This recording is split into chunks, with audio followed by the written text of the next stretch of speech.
दोस्तों नमस्कार, मैं रम्मू सिंह। रीवा में फिर एक गैंगरेप। क्या रीवा का नाम गैंगरेप सिटी रख देना चाहिए? आए दिन कुछ ही महीनों में एक बड़ी घटना गैंगरेप की सुनाई देती है। रीवा संभागीय मुख्यालय है, आईजी पुलिस रीवा में बैठे हुए हैं, डिप्टी सीएम राजेंद्र शुक्ला रीवा में बैठे हुए हैं।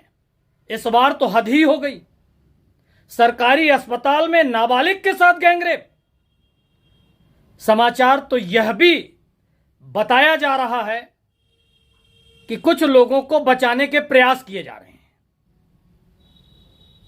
एक सवाल सभी से, अगर मध्य प्रदेश में बीजेपी की सरकार नहीं होती, कांग्रेस की सरकार होती और ऐसी कोई घटना सरकारी अस्पताल में घटित हो गई होती, किसी नाबालिग के साथ गैंगरेप हो गया होता, तो बीजेपी विपक्ष में रहकर क्या भूमिका अदा करती?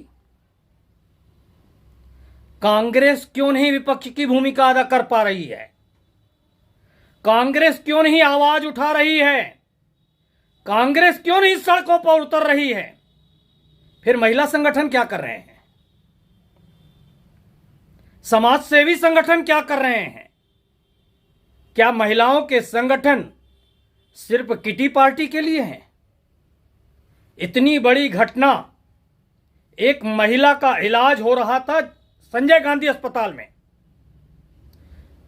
उसकी नाबालिग बेटी साथ में थी और उसके साथ अस्पताल के कर्मचारियों द्वारा ही गैंगरेप कर दिया गया। बताया तो यह जा रहा है कि इसमें कुछ जूनियर डॉक्टर भी शामिल हैं जिनको बचाया जा रहा है। वैसे इस घटना के बाद मुझे एक पुरानी घटना याद आ रही है। एक महिला अपने बच्ची को लेकर मेडिकल कॉलेज जबलपुर गई थी इलाज के लिए।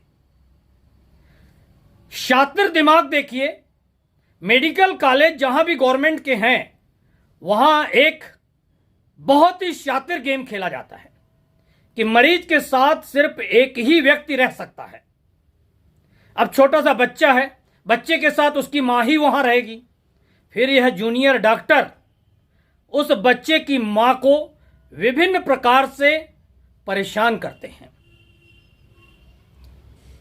वह कहते हैं कि आपका पति इतना गरीब है, आपका पति शारीरिक रूप से कमजोर है। ऐसे विभिन्न बातें उन महिला जिनके बच्चे एडमिट हैं उनकी माताओं से कही जाती हैं। इसके क्या तात्पर्य हैं? ऐसे अनेकों प्रकरण हैं। जबलपुर मेडिकल कॉलेज का एक प्रकरण मेरे सामने आया था। उस समय मेरे एक बड़े भाई लगते हैं, वहां जबलपुर थाने में टीआई थे। उनसे मैंने जिक्र भी किया था। उन्होंने बोला कि यह बहुत बड़ा मामला है, हमारे लेवल का नहीं है। अब आप कल्पना करिए कि रीवा मेडिकल कॉलेज में यह घटना, खुलासा हुआ है इस घटना का। न जाने कितनी ऐसी घटनाओं को अंजाम दिया जाता रहा होगा। कम से कम पूछताछ तो तरीके से हो जाए। क्यों किसी को बचाया जा रहा है? अगर दोषी है तो उसको क्यों बचा रहे हैं? क्यों राजनीतिक संरक्षण दिया जा रहा है? अगर कोई बेगुनाह है तो बेगुनाह को नहीं फंसाया जाना चाहिए। लेकिन जांच तो तरीके से हो। कब तक बेटियों के साथ ऐसे गैंगरेप होते रहेंगे और कब तक यह बेटियां या उनके परिवार के लोग न्याय पाने के लिए भटकते रहेंगे? रीवा की घटना छोटी घटना नहीं है। इस घटना को लेकर लोगों को, खासकर महिला संगठनों को सामने आना चाहिए।